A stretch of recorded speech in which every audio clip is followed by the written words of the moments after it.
В турецком городе Стамбуле невозможно никуда пойти и не встретить бездомного кота. Их можно найти повсюду в городе.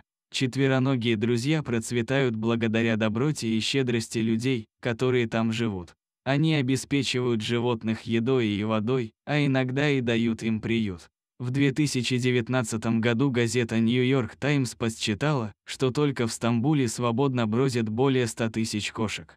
Причина этого в том, что местные жители проявляют к этим животным замечательную доброту и заботу в силу своих традиций и культуры. Сегодняшняя невероятная история произошла именно в этом городе. В ветеринарной клинике и зале ожидания в тот момент было довольно тихо, и персонал воспользовался возможностью, чтобы заполнить некоторые срочные документы. В особенно загруженное время эти дела часто отходят на второй план. Ведь жизнь животного важнее оформления документов. Поэтому они воспользовались затишьем и приступили к работе. Но вдруг открылись автоматические двери, ведущие с улицы в приемную. Администратор подняла глаза. Она ожидала, что кто-нибудь придет к ней на прием со своим питомцем. Но она никого не видела. Возможно, кто-то просто подошел слишком близко к двери, и сработал датчик, который заставил двери автоматически открыться. Она снова посмотрела на свой компьютер, но затем услышала странный шум. Она наклонилась над столом и увидела что-то, от чего у нее отвисла челюсть. То, чего она никогда не видела за все годы работы в ветеринарной клинике. По полу бегала маленькая кошка, неся во рту котенка. Маленький котенок выглядел очень молодым и слабым и неподвижно болтался вокруг. Котенок оглядел комнату блестящими глазами. Видимо, он не понимал, почему он здесь. Но его мать явно была на задании. Она целенаправленно подошла к стойке регистрации. Это было поистине необычное и странное зрелище. Администратор была очень удивлена, что кошка просто так вошла.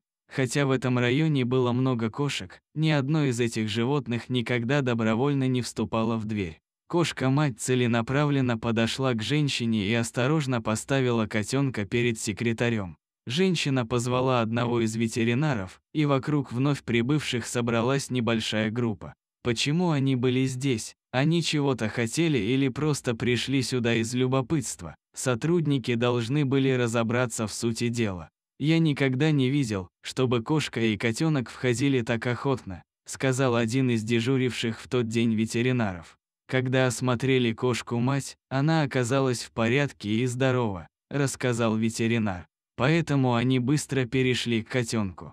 Пока они осматривали его, мать не выпускала котенка из виду. Она внимательно следила за ветеринарами, пока они переносили котенка туда и обратно в разные места, чтобы они могли его тщательно осмотреть. Навязчивая мать явно не хотела, чтобы у нее отобрали ребенка. Но она настолько доверяла людям в отделении неотложной помощи, что позволила им помочь ей. К счастью, выяснилось, что котенок был очень маленьким и худым. Но в остальном все было в основном хорошо.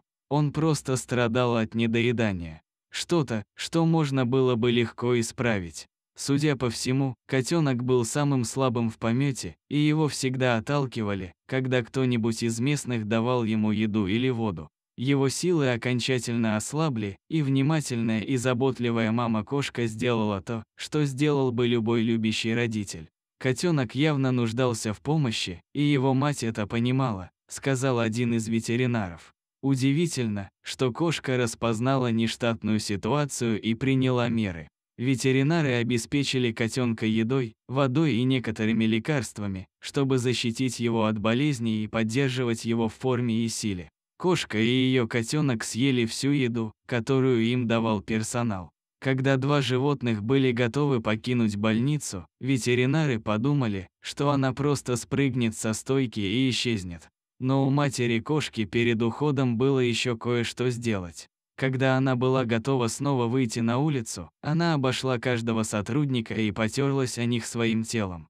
Как будто она хотела поблагодарить их всех. Трогательный жест, показывающий, что кошки действительно обладают определенным уровнем сочувствия и эмоционального интеллекта. Врачи и медсестры погладили двух кошек, прежде чем отпустить их. В конце концов, мать и ее котенок вернулись в дверь, через которую вошли несколько часов назад. Дорогие зрители, если вам понравилось это видео, то ставьте лайк и подписывайтесь на наш канал. До свидания.